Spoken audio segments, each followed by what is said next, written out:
அதுதான் அல்லாஹ் சொல்கிறான், தொழுகை நிலைநிறுத்துங்கள், அவனுக்கு மாறு செய்வதிலிருந்து தவிர்ந்து கொள்ளுங்கள். இது ஒரே வார்த்தை தான்.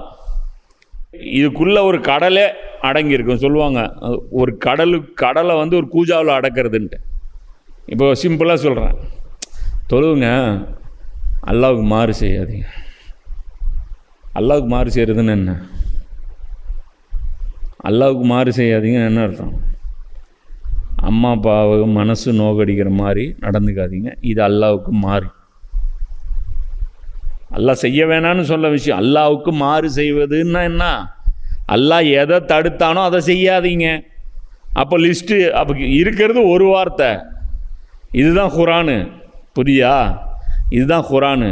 இதுக்குள்ளே எவ்வளோ இன்க்ளூடட் ஆயிரும் பார். திருடக்கூடாது, பொய் பேசக்கூடாது, விபச்சாரம் பண்ணக்கூடாது, சூதாடக்கூடாது, பெற்றோரை நோய்வினைப்படுத்தக்கூடாது, கொலை செய்யக்கூடாது, போரில் புடமுதுகிட்டு ஓடக்கூடாது, நபி கூப்பிடும்போது போகாமல் இருக்கக்கூடாது. புரியுதா? அதே மாதிரி அல்லாஹ்வுடைய கடமைகளை நிறைவேற்றணும், அல்லாஹ்வுடைய படைப்புகளுடைய கடமைகளை சரியாக நிறைவேற்றணும். இந்த ஒரு ஆயத்துக்கு பெரிய மீனிங்கு. எது? அல்லாஹ் சொன்னதுக்கு மாற்றமாக நடக்காதீங்க சொல்கிறது ஒரே வசனம். ஏனெனில் அல்லாஹ் சொல்கிறான், ரீசன் தெரிஞ்சுக்கோங்க.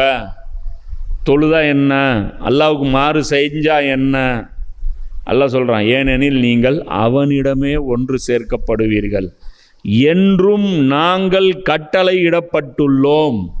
இது அவங்களுக்கு மெசேஜ் கொடுக்குறாங்க, டிக்ளேர் பண்ணுறாங்க. கொள்கை வேற, உங்கள் கொள்கை வேற, எங்கள் கொள்கை வேற.